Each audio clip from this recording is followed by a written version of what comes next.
누가복음 8장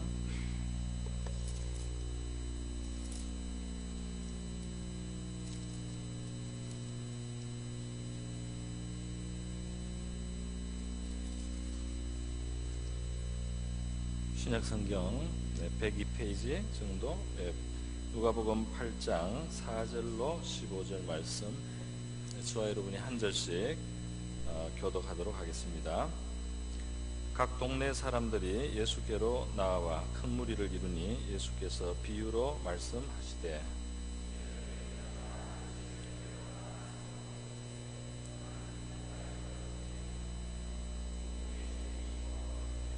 들은 바위 위에 떨어짐에 싹이 나다가 습기가 없으므로 말랐고,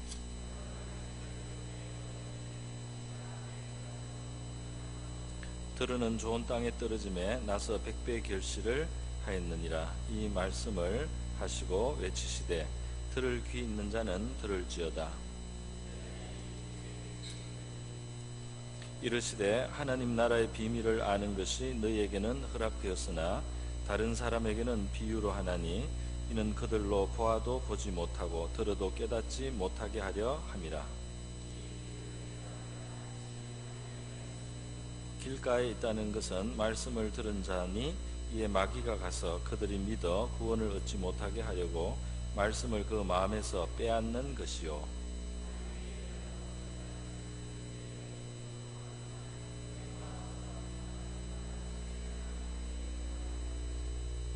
가시떨기에 떨어졌다는 것은 말씀을 들은 자이나 지내는 중 이생의 염려와 재물과 향락의 기운이 막혀 온전히 결실하지 못하는 자요.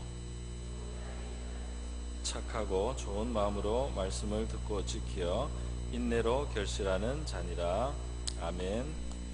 제가 잠깐만 기도하겠습니다. 고마우신 주님, 오늘도 이렇게 주의 백성들이 하나님의 은혜를 사모하고 주의 얼굴을 구하며 이 자리에 나왔사오니, 주의 말씀을 베풀어 주시고 우리에게 믿음과 능력과 지혜가 되게 하여 주시옵소서.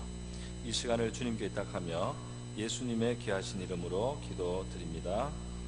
아멘. 오늘 이 시간은 우리 예수님께서 씨 뿌리는 비유로 하신 하나님 나라의 비밀에 대한 이 비유의 말씀으로 함께 나누겠습니다. 예수님께서는 하나님 나라의 비밀이다, 그렇게 표현을 하셨습니다. 10절에 보면, 하나님 나라의 비밀을 아는 것이 너희에게는 허락되었으나, 할렐루야, 하나님의 나라의 비밀을 아는 것이 예수님께 나온 자들에게 허락이 되었다는 거죠. 그러면 우리 하나님의 나라에 대한 이제 이해를 할 때 보통 이것을 천국이라고도 표현을 합니다. 하나님의 나라, 천국. 그런데 지금 예수님이 하시는 이 말씀에서 중요한 것은, 천국은 우리가 죽은 다음에만 가는 천국이 있는 것이 아니고, 지금 이 땅에서 우리가 누리는 천국에 대해서 말씀하고 있다는 것이 이제 중요한 것입니다. 땅에서부터 천국이 누려진다. 이것이 정말 기독교의 복음이라고 할 수 있겠는데요. 물론 천국, 영원한 천국, 죽은 다음에 가는 천국도 너무 중요하고 그것도 진리죠. 그런데 죽은 후에뿐 아니라 이 땅에서부터 우리가 천국을 경험하고 맛볼 수 있다는 것, 이것이 정말 이제 중요한 진리입니다. 예수님께서는 회개하라, 천국이 가까웠다, 이렇게 말했거든요. 회개하라, 그러니까 뭔가 자세를 돌이켜서 하나님께로 나오고 복음을 믿게 되면 천국이 바로 가까이 있다. 천국에 너희가 들어가게 된다. 천국을 누릴 수 있다 말이죠. 그렇게 말씀합니다. 이 천국이 가까이 있다 할 때 이 말씀은 죽은 후에 가는 천국이 아니지 않습니까? 죽은 후에 가는 천국이 가까이 있다는 것은 곧 죽는다는 말이 되는데요. 회개하라, 복음을 믿어라, 그러면 천국이 가까이 있다. 이것은 이 땅에서 우리가 천국을 누리기 시작한다는 말씀인 것이죠. 그래서 천국, 하나님의 나라가 이 땅에서 이루어지는 것에 대한 설명이 바로 지금 이 씨를 뿌리는 농부의 비유로 나와 있습니다. 그러면 도대체 하나님의 나라는 이 땅에서 우리가 어떻게 경험할 수 있는가, 어떻게 경험하게 되는가 하는 거죠. 어떻게 이 천국이라고 하는 것이 이 땅에서부터, 이 죄가 있는 세상, 죄 때문에 저주가 들어오고 고통이 있는 세계인데, 이 땅이 천국으로 지금 다 바뀐 게 아닌데 어떻게 우리가 이 슬픈 세상에서, 이 고통하는 세상에서, 미움이 있는 세상에서 천국을 누릴 수 있는가? 그 원리는, 성경적인 이제 근거는 우리가 성경에서 찾으면 이런 것이 있습니다. 골로새서 1장에 하나님께서는 우리를 흑암의 권세에서 건져내셔서 그 사랑의 아들의 나라로 옮기셨으니 그 아들 안에서 우리가 속량 곧 죄사함을 얻었도다. 그러니까 우리의 물리적인, 우리의 육신적인 위치는 이 세상에 있습니다. 그러나 우리가 예수님을 믿으면 흑암의 권세, 죄의 권세에서 빠져나오고 그 사랑의 아들의 나라, 예수님의 나라죠. 그 예수의 나라로 영적으로 옮겨졌다는 것입니다. 예수를 믿으면 예수께 속하고, 예수께 속하면 예수의 나라에 속한 자가 되었다는 거죠. 그러니까 몸은 이 땅에 살지만 우리의 영은, 우리의 영혼은 하나님의 아들의 나라로 이미 옮겼단 말이에요. 그것이 이제 하나님의 나라라고도 표현하는 것입니다. 또 에베소서 2장 말씀에 보면 우리의 구원을 이렇게 설명하고 있습니다. 긍휼이 풍성하신 하나님이 우리를 사랑하신 그 큰 사랑을 인하여 허물로 죽은 우리를 그리스도와 함께 살리셨고, 우리가 예수 믿으면 예수님의 부활과 우리의 생명이 또 연결이 되어 있습니다. 그래서 우리가 예수를 믿을 때 우리의 영혼이 마치 예수님이 부활하신 것처럼 우리의 영혼도 살아납니다. 너희는 은혜로 구원을 받은 것이라 또 함께 일으키사, 그 예수와 함께 우리가 일어난 것입니다. 죽은 영혼이 살아납니다. 그리스도 예수 안에서 함께 하늘에 앉히시니, 이렇게 되어 있습니다. 함께 하늘에 앉히셨답니다. 이거는 지금 미래형으로 장차 하늘에 우리가 올라간다는 뜻이 아니고 예수가 하늘에 성천을 하시지 않았습니까? 그런데 우리가 지금 예수를 믿기 때문에 우리의 영적인 위치가 우리의 예수님이 계신 그 하늘의 자리로 우리 자신이 사실 이제 올라가 앉은 거나 같다는 겁니다. 할렐루야. 또 다르게 또 쉽게 표현해 보면 우리는 예수님과 연결이 돼 있는데 이 연결되어 있는 예수님이 하늘에 올라갔단 말이죠. 그 머리가 하늘에 올라갔다는 거예요. 그래서 우리가 이 땅에 살아가는 것 같지만 우리도 하늘에 있다라고 말할 수 있다는 겁니다. 또 우리가 하늘에 있는 것처럼 하늘에 의한 영향을 받고 이 땅을 살아갈 수가 있다는 말씀이죠. 그래서 예수 안에서 이렇게 천국은 이 땅에서 비록 우리가 볼 땐 좀 불완전한 면이 있고 한계가 있어 보이지만 그래도 천국이 우리에게 이미 주어졌단 말이죠.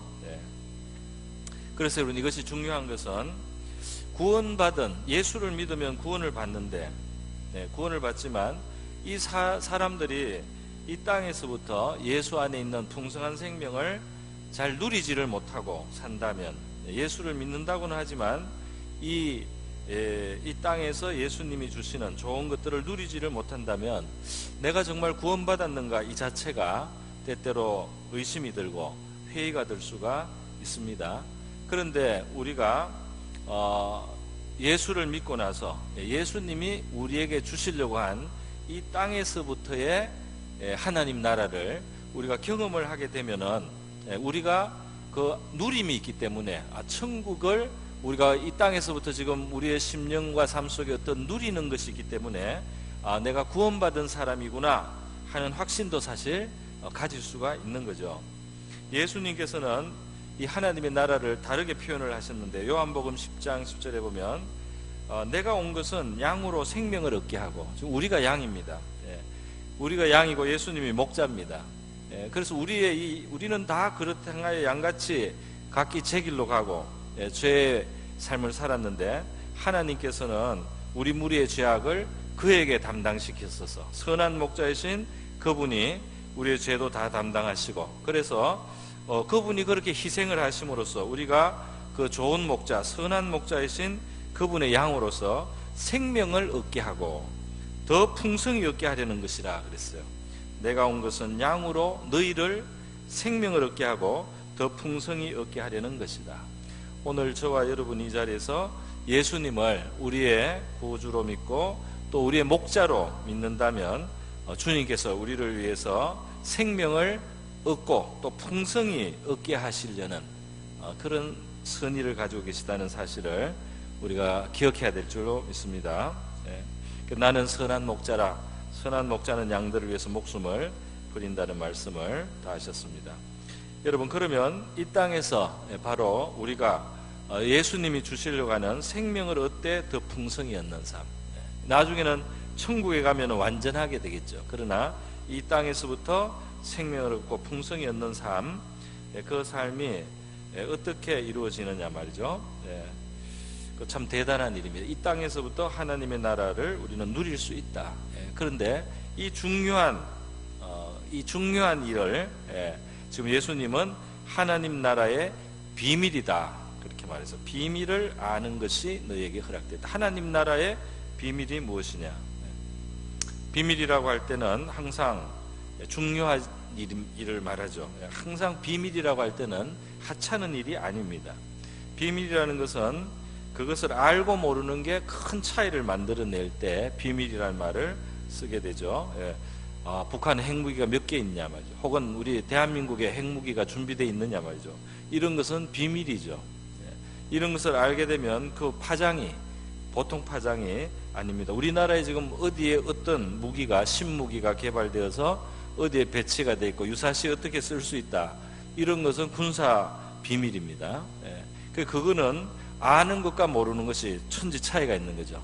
아는 사람은 걱정하지 않고 모르는 사람은 걱정하겠죠. 아는 사람은 무슨 일이 있어도 우리가 망하지 않는다, 예를 들어서 다 준비가 되어 있다, 이렇게 알면은 두려워하지 않지 않겠습니까? 사소한 거는 비밀이라고 하지 않습니다. 남들이 몰라도 별것 아닌 것은 비밀이 아닙니다. 그죠? 내 발가락 사이에 점이 있다 없다, 이런 거는 남들이 몰라도 그게 무슨 중요한 의미가 있습니까? 그거는 사소하기 때문에 몰라도 비밀이라고 하지는 않습니다. 예수님은 하나님 나라에는 비밀이 있다, 아주 중요한 사실이 있는데 이것을 알고 모르는 게 엄청나게 차이를 가져오는 중요한 것이 있다. 그러면서 이 비밀을 이제 설명해 주신 것이 비유로 설명을 해 주신 것입니다. 비유로 하나니, 다른 사람에게는 비유로 하나니, 이렇게 돼 있어요. 비유로 한다. 비유로 할 때는 두 가지 뜻이 있습니다. 목적이 있습니다. 비유로 할 때는 오늘 예수님께서 10절에 말씀하실 때 다른 이 사람에게는 비유로 하나니 이는 그들로 보아도 보지 못하고 들어도 깨닫지 못하게 하려 함이라. 비유로 말하는 목적이 감추는 거다, 이렇게 예수님이 설명을 했습니다. 그런데 여러분, 사실 이 비유는 우리가 살아가면서 경험해 보면 학교에서 선생님들이 또는 부모가 자녀를 교육을 할 때 이해하기 쉽도록 만들기 위해서 보통 비유를 들지 않습니까? 이해하기 쉽도록 비유를 들어요. 근데 비유만 곧 들으면, 씨 뿌리는 이야기만 들으면 그게 뭘 말하는 건지는 모르기 때문에 사람들이 그게 말하는 목적은 몰라서 그 감추기는 했지만은 비유의 설명을 듣고 나면은 그 사실이 더 잘 깨달아지는 겁니다.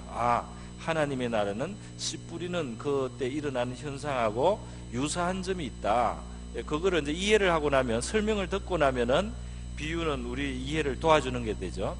하나님께서 우리를 향해서, 죄인들을 향해서 어떤 그 자세를 가지고 계신가, 예수님께서 아주 좋은 교사로서 설명을 해주셨어요. 어떤 설명이냐면 아들이 그 재산을 가지고 나가서 허랑방탕하고 고생을, 그래 나중에는 이제 망해서 고생을 아주 많이 하고 아주 비참하게 되어서 집에 돌아오면 그 아버지가 어떻게 대하느냐, 그 여기서 이제 좋은 아버지를 비유를 해주셨어요. 아들이 그렇게 허비하고 인생을 허비하고 물질을 허비하고 그렇게 형편없이 되어도 아버지는 아들이 살아 돌아온 것을 기뻐해서 그 아들을 환영하고 안아주고 입 맞추고 좋은 것을 입히고 가락지를 끼우고 신을 신기고, 그리고 살찐 송아지를 잡아서 그 아들을 향해서 위에서 잔치를 베풀어 줄 수 있는, 그것이 아버지의 마음이다. 그 아버지의 마음을 생각해라. 그 하나님은 그 아버지 같은 분이다. 이렇게 예수님이 그 하나님을 좋은 아버지의 비유를 했습니다. 그러니까 하나님을 막연히 두려워만 하고 하나님을 막연히 엄한 주임처럼만 여기고 종의 정신으로 혹시 하나님이 뭐 때문에 나를 혼내지 않을까 눈치만 살살 보고 이렇게 하는 사람들에게 하나님에 대한 바른 지식을 알게 해서 하나님을 제대로 이해할 수 있도록 만들어주는 거 말이죠. 이렇게 비유를 통해서 그 실상을 정확하게 설명을 해주는 겁니다. 그래서 비유는 사실 드러나는 거예요. 지금 예수님의 제자들은 너희들에게는 이 비밀을 아는 것이 허락되었다고 비유를 이제 풀어줍니다. 막상 풀어주고 나니까 그 씨 뿌리는 이야기에 그런 심오한 뜻이 있구나. 우리 하나님의 나라를 우리가 이 땅에서 누리는 것은 그런 원리가 있구나. 이것이 환하게 되지 않습니까? 그런데 예수님은 비유로 말씀하시는 이유가 감추기 위한 것이다. 이런 말씀도 지금 하시고 있어요. 감추기 위한 것이다. 보아도 보지 못하고 들어도 깨닫지 못하게 하려는 것이다. 여기에 우리가 생각할 점이 하나 있습니다. 그것은 뭐냐면요, 예수님 앞에 지금 나온 자들에게는, 그리고 그 뜻을 궁금해하고 알고자 하는 자들에게 예수님은 설명을 해줍니다. 그러나 그렇지 않은 사람들, 예수님께 나오지 않은 사람들에게 예수님은 지식을 다 주지 않는다는 거죠. 그 진리에 대해서 다 이렇게 드러내시지 않는다는 겁니다. 또 달리 말하면 예수님과 관계를 맺지 않은 사람, 또는 예수님의 은혜를 귀하게 여길지 모르는 아직 사람들, 이들에게 예수님은 귀한 것을 주시지 않는다는 겁니다. 우리도 그렇지 않습니까? 아무에게나 좋은 것을 주지는 않습니다. 아무에게나 귀한 것을 막 꺼내서 맡겨주지는 않습니다. 그렇지 않습니까? 예수님은 다른 곳에서 보배를, 진주를 개와 돼지에게 던지지 말라는 말씀을 했어요. 그 귀중한 것은 그 가치를 모르는 자에게 함부로 던져주는 것이 아니다. 그 가치를 모르는 자에게 던져줘봤자 그것을 짓밟을 것이다. 그것을 물어뜯을 것이다. 그리고 그걸 던져준 너에게까지 해를 끼칠 것이다. 이렇게 말씀을 하셨어요. 여기에서 우리 하나님이 우리에게 은혜를 주시고 진리를 열어주시는 원리를 하나 발견할 수 있습니다. 그것은 뭐냐면 예수님 앞에 나오고 예수님과의 관계를 가지고 예수님께 배우고자 하고 예수님의 은혜를 사모하는 자들에게 하나님은 더 열어주실 것입니다. 할렐루야. 사모하는 자에게는 더 열어주고 준비된 자들에게는 더 베풀어 주시는 것입니다. 그러나 가치를, 그 은혜의 가치를 알지 못하고 하나님의 이 복음의 가치, 구원의 가치, 우리에게 오신 예수님의 가치를 무시하고, 그래서 개와 돼지처럼 마치 자기 욕심으로만 또는 자기 본능으로만 행하거나, 혹은 개와 돼지처럼 더러운 데서 뒹굴고 더러운 것을 계속해서 반복하고 더러운 데서 뒹굴고 있으면 그에게는 하나님께서 귀한 것을 주실 수가 없다는 것입니다. 그죠? 그래서 우리가 자신을 개와 돼지처럼 하지 않고 정결하게 하고 은혜를 사모하고 더 귀를 기울이려고 하고 예수님 앞에 더 나가서 참 제자가 되려고 할 때는 기꺼이 설명을 주시고 말이죠. 비밀을 열어주시고 우리에게 더 깊은 것을 알게 하시고 은혜 세계로 인도해 주실 줄로 믿습니다. 자, 그러면 예수님께서 이제 이 비유로서 하나님 나라의 비밀을 설명해 주셨는데요. 여기에 나오는 이제 중요한 요소가 뭐냐 하면은 그 씨 뿌리는 비유의 바로 씨앗입니다.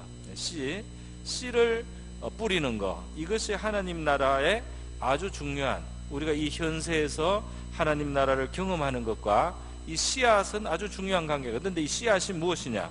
예수님께서 11절에 이 비유는 이러하니라, 씨는 하나님의 말씀이요 그랬어요. 그래서 하나님의 말씀이 씨앗인데 하나님의 말씀이 씨앗처럼 뭔가를 해낸다는 겁니다. 하나님의 말씀이 씨앗처럼 작용을 해서 뭔가가 이루어져서 하나님의 나라가 우리에게 경험된다는 거죠.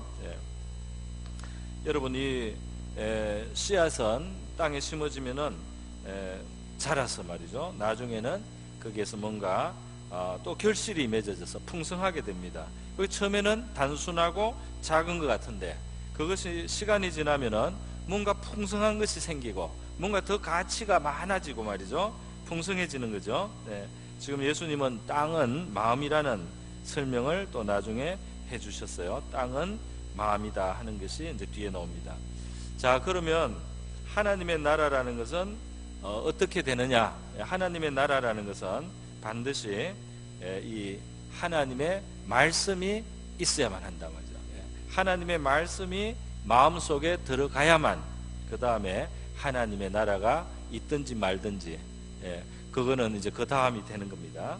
하나님의 나라가 이루어지느냐 마느냐, 그것은 하나님의 말씀이, 그 씨앗이 되는 하나님의 말씀이 내 마음에 들어와 있느냐, 들어와서 자리를 잡느냐, 들어와서 뿌리를 내리느냐, 들어와서 계속해서 거기에서 머물러서 나에게 그것이 나의 것이 되느냐, 내 마음에 뿌리를 박느냐 마느냐, 이것이 하나님의 나라를 우리가 누리며 사느냐 못 누리며 사느냐, 그 차이를 만들어낸다는 겁니다. 그러니까 우리가 몸은 교회에 왔다 갔다 하고 예배 시간에 오고 가지만, 이제 중요한 것은 내가 교회 등록을 하고 신앙생활을 10년을 하든지 20년을 하든지, 중요한 것은 그 교회를 출입하는 것 자체로만 하나님의 나라가 나에게 누려지느냐 누려지지 않느냐, 그걸 결정할 수는 없는 겁니다. 내가 하나님의 나라를 지금 누리느냐 못 누리느냐, 그것을 결정하는 것은 내 마음속에 하나님의 말씀이 들어와서 자리를 잡고 뿌리를 내리고 있느냐, 거기에 달렸다는 거예요. 하나님의 말씀이 들어와서 뿌리를 내리고 있느냐 말이죠. 자리를 잡고 있느냐 말이죠. 여러분, 벼가 익은 황금으로 물든 그 들판을 바라보면 얼마나 풍요롭고 보기만 해도 아름답고 흐뭇합니까, 그죠? 참 풍요한 그 가을의 그 들판에 벼이삭이 고개를 쫙 숙이고, 너무 무거워서 막 고개를 숙이고, 그렇게 막 이렇게 황금 물결로 일렁일 때 그 풍성함을 우리는 너무나 사랑하고 좋아하지 않았습니까? 그런데 그 풍성함은 어디에서 왔습니까?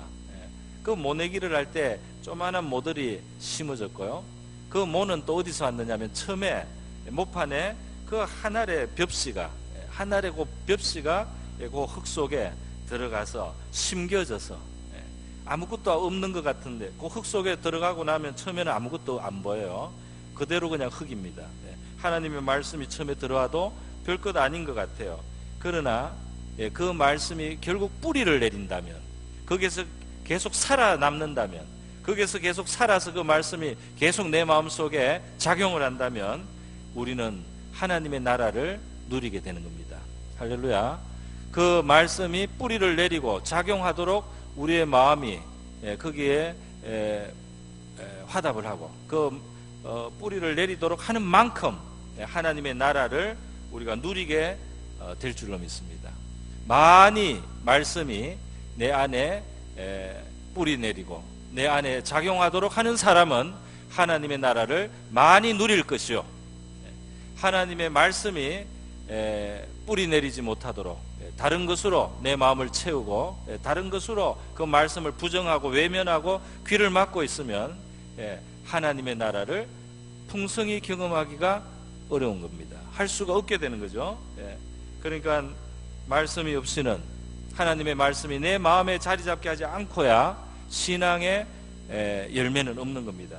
거기에 있던 신앙생활의 보람이나 능력이나 내가 하나님 나라에 속한 사람으로서 누려야 될 예수님이 주시려고 하는 풍성한 삶이라고 하는 것은 말씀이 없고야 절대로 이루어질 수가 없다는 거죠. 그래서 말씀을 우리는 귀하게 여기고 소중히 여기고, 말씀이 내 마음 안에 들어오는 것을 아주 소중히 여겨야 될 줄로 믿습니다. 여러분, 씨가 땅에 심어져서 자란다는 거, 이 비유가 말하는 것을 우리 하나님의 말씀이 우리 마음에 들어와서 자리 잡는다고 제가 설명을 했는데, 조금만 더 살을 붙여서 보겠습니다. 히브리서 4장에 보면요, 이 이제 광야에 나온 이스라엘 백성들이 가나안 땅에 못 들어가는 이야기를 하고 있습니다. 분명히 유월절 어린 양의 피를 문설주 임방에 바르고 하나님의 큰 구원의 능력을 입어서 애굽을 나왔어요. 사탄의 권세 같은 바로의 그 지배를 벗어났습니다. 홍해를 가르고 나왔습니다.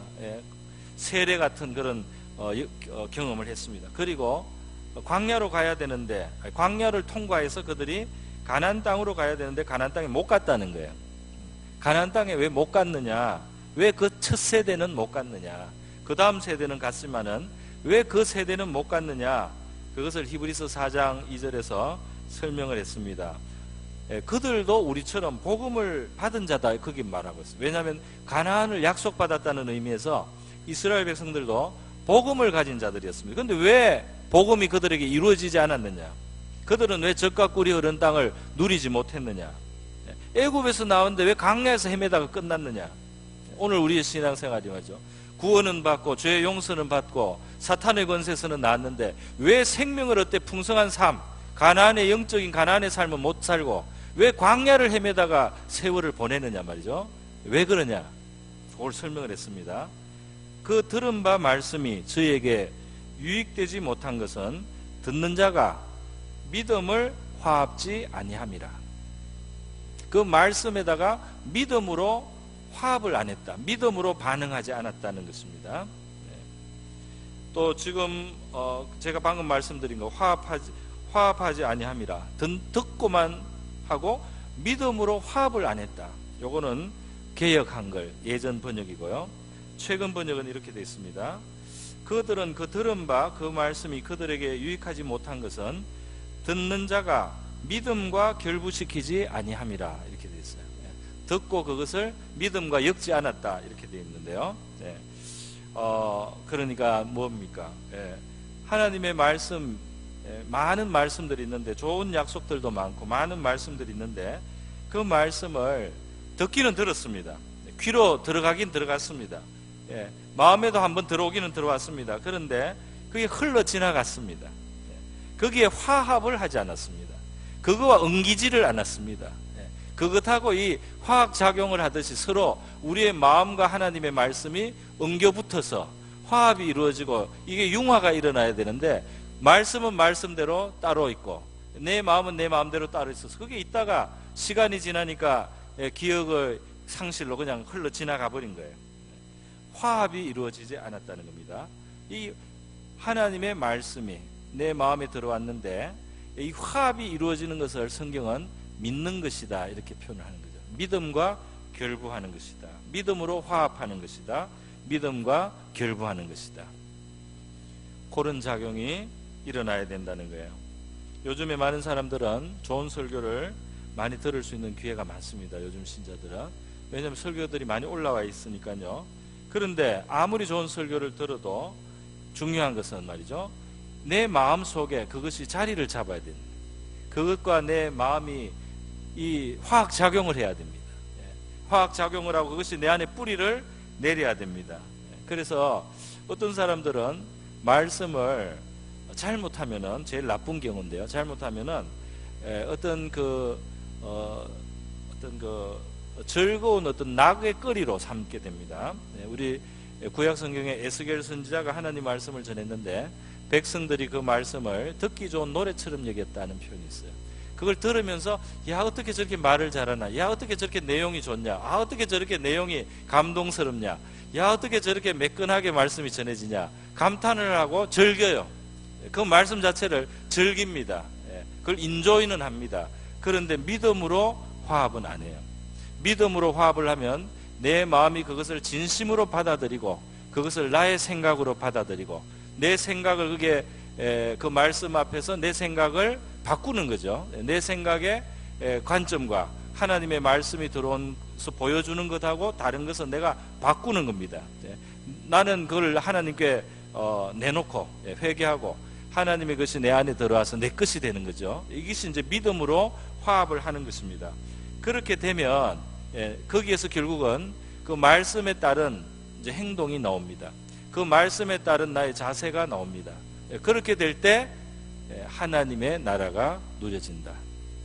그런데 말씀을 듣는데 이 사람 말씀 정말 좋다. 그 말씀을 들으니까 그 듣는 동안에 기분이 좋았다. 그 말씀을 듣는데 뭔가 잠시 뭉클했단 말이죠. 그리고는 화합을 안 하는 겁니다. 야, 이 사람 정말 신선한 말씀을 전한다. 야, 이 사람 정말 아주 듣기가 좋다. 아주 새롭다. 아주 못 듣던 이야기다. 아주 어떻게 이렇게 아주 그냥 신선하게 접근을 해서 설명을 하냐. 참 좋다. 칭찬은 막 해요. 그러나 자기의 마음이 화합을 안 해요. 그 말씀을 받아들여서 엉기지를 않아요. 그래서 그 뿌리를 내리게 하고 자기의 생각을 그 말씀과 바꾸어서 그 말씀이 자기 안에 들어서 자리 잡게 하지를 않는다면 우리의 마음은 오히려 더 강팍한 마음이 될 수도 있습니다. 더 척박해지는 거예요. 듣는 귀만 높아지는 거죠. 그걸 평가는 하던 거죠. 최고로 잘하는 그런 설교에는 귀를 기울이지만 그 이하에서는 은혜를 못 받습니다. 문제가 되는 거죠. 예. 여러분, 그렇기 때문에 우리가 하나님 말씀을 대할 때는 뭐 설교를 듣들 때도 그렇고 성경을 대할 때도 그렇고 진지한 기도를 드려야 될 줄로 믿습니다. 왜냐하면 이것은 내가 잠시 즐기려고 대하는 것이 아니에요. 예. 그것이 정말 나의 영혼의 살과 피가 되어야지 그 말씀에 효능이 있고 그 말씀은 나에게 하나님의 나라를 경험하게 해줄 것입니다. 여러분, 그래서요 이 화학작용이 일어나기 위해서는 좀 시간을 두는 것도 필요하고요. 그리고 그걸 정말 신중하게 진지하게 생각해야 되겠죠. 하나님 앞에 그 말씀이 들려질 때나 내가 볼 때 내 마음과 그 말씀이 작용이 일어나도록 그 기다리면서 작용이 일어나는 자기 생각이 내 생각은 다른데 왜 이 말씀은 이렇게 말씀하느냐, 내 생각을 좀 버려야 되겠다, 이 말씀을 취해야 되겠다, 하나님 이 말씀이 나의 것이 되게 해주십시오 하는 그러한 기도가 있어야 될 줄로 믿습니다. 어떤 사람은 우리 가운데 이미 하나님 말씀을 그냥 듣거나 읽을 때 묵상할 때 그냥 믿어지는 분들도 있습니다. 그냥 믿어지는 그런 상태에 살아가는 신앙인들이 있어요. 이것은 정말 우리가 가질 수 있는 최대의 은혜 생활입니다. 말씀이 그냥 믿어지는 거예요. 믿어져요. 그리고 그대로 들어오고 그 말씀 때문에 내가 그대로 영향을 받습니다. 마음이 옥토와 같은 거예요. 마음이 정말 착하고 좋은 마음인 거예요. 말씀이 그대로 막 믿어져요. 그런 상태에 있는 분들은 절대로 그것을 아무것하고도 바꾸지 마시기를 바랍니다. 그 하나님의 나라가 그곳에서 아주 왕성하게 나타날 수가 있다는 거죠. 말씀이 믿어지는 사람은 하나님의 나라를 풍성히 경험할 보장이 되어 있습니다. 여러분, 우리가 정말 우리의 삶의 변화를 원한다면, 우리 예수 믿는 이 신앙으로 말미암아 이 세상이 가질 수 없는 것을 가진 사람답게 정말 살고 싶다면 반드시 하나님의 말씀을 마음에 품고 그 말씀과 내 마음이 화학작용을 일으키는 이 믿음을 우리가 귀하게 여겨야 할 줄 믿습니다. 그거를 가져야 되는 거죠. 그래서 말씀을 묵상하는 자가 시냇가에 심은 나무같이 그 잎사귀도 마르지 않고 때가 되면 열매를 맺는다. 그렇게 시편 1편은 말씀을 하고 있습니다. 그래서 이제 씨앗이 들어오는 그 땅, 우리의 마음도 얼마나 그 중요한지 모릅니다. 이 세상에서는 이 착하고 좋은 마음을 이 세상 사람들은 무시하는 경향도 있어요. 물론 칭찬도 하지만 사람이 너무 착하면 안 된다고 보는 거죠. 사람이 좀 영악해야지 살 수 있지 않느냐 이렇게 보는 거예요. 물론 성경은 우리에게 멍청하라고 말하지 않습니다. 하나님은 우리에게 지혜로라고 그래요. 예수님도 우리에게 비둘기같이 순결하고 뱀처럼 지혜로워라 그렇게 말씀해 주셨습니다. 그러나 절대적으로 착하고 좋은 마음이 될수록 하나님의 말씀은 우리 속에서 놀라운 결실을 가질 수 있습니다. 그러니까 세상적으로 민첩하고 세상적으로 좀 너무 얕고 너무 약삭빠르고 이런 게 발달되면은 하나님 나라를 경험하는 데 방해가 됩니다. 하나님 나라를 풍성하게 경험하려면 우리의 마음이 착해야 됩니다. 요즘은 착하란 말도 잘 안 해요. 제가 어릴 때는 착하다는 걸 굉장히 중요하게 여겼어요. 착해라, 착한 사람이다, 착하다 안 착하다, 이게 칭찬이고 안 칭찬인데요, 요즘은 너무 착하면은 세상에서 손해볼까봐 착하라는 말을 덜 하는 것 같아요. 그런데 여러분, 세상에서 혹시 좀 더 이익을 보고 조금 손해를 볼지는 몰라도 하나님의 나라를 풍성하게 경험하는 데 있어서는 절대적으로 유익한 것입니다. 절대적으로 착하고 좋은 마음이 돼야 하나님의 나라를 풍성히 경험하는 거예요. 그래서요, 하나님의 나라 우리 경험, 말씀을 마음에 받고 믿고 이제 믿어져서 그 믿어지기 때문에 그렇게 행동할 수가 있는 겁니다. 믿어지기 때문에 그렇게 내가 되는 겁니다. 믿어지니까 그게 자연스럽게 되는 거예요. 이렇게 될 때 풍성한 생명의 삶이 이루어집니다. 할렐루야.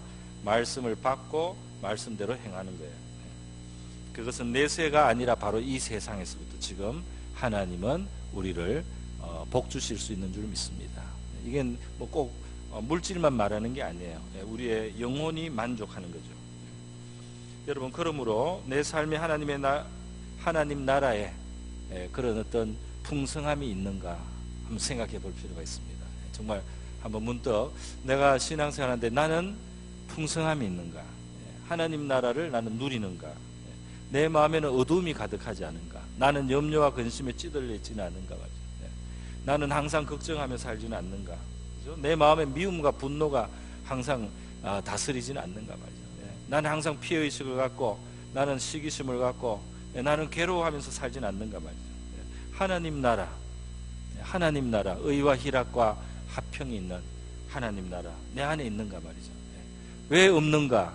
없다면 내가 하나님의 말씀을 어떻게 대하고 있는가 생각해야 될 줄 믿습니다. 나에게 이 하나님 나라다운 의와 희락과 화평이 없다면 나는 하나님의 말씀을 분명히 발로 차서 걷어내고 있는 사람이에요. 하나님 나라의 희락과 화평과 의가 나에게 결여되어 있다면 나는 반드시 하나님의 말씀을 말씀답게 대접하고 있지 않습니다. 내 마음은 하나님의 말씀을 팽개친 거예요. 내가 신자의 삶을 살아도, 내가 찬양을 해도 내가 사실은 하나님의 말씀을 저버림으로 내가 하나님과 등을 돌리고 있는 것과 같단 말이에요. 또는 하나님이 주시는 선물을 내가 절대로 안 받아들이고 있는 미련한 사람이라는 겁니다. 여러분, 그러므로 우리는 적용해서 말씀을 달라고 하나님께 기도해야 될 줄로 믿습니다.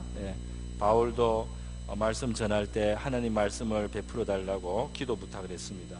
시편의 기자도 내 눈을 열어서 하나님의 법을 보게 해달라고, 하나님의 말씀이 풍성하고 기이한 것을 보게 해달라고 그랬어요.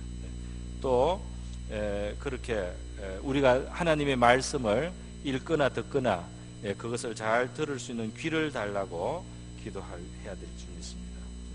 하나님의 말씀이 우리 안에 들어와서 화학작용을 일으키고 말씀이 내 마음에서 이 화답이 되어서 내 것이 되게 해달라는 이러한 겸손한 기도를 할 때 하나님께서 우리에게 은혜를 더 베풀어 주실 줄로 믿습니다. 이 시간 우리 자신과 교회를 위해서 기도할 때요, 우리 개인의 신앙생활과 우리 교회의 영적인 그 건강을 하나님의 말씀이 우리 안에 풍성하게 살아서 화합해서, 그리고 우리의 마음은 착한 마음이 되어서요, 열매가 풍성한 생명을 풍성히 누리는 우리 교회와 우리 성도들 되게 해달라고 잠깐 같이 기도하겠습니다.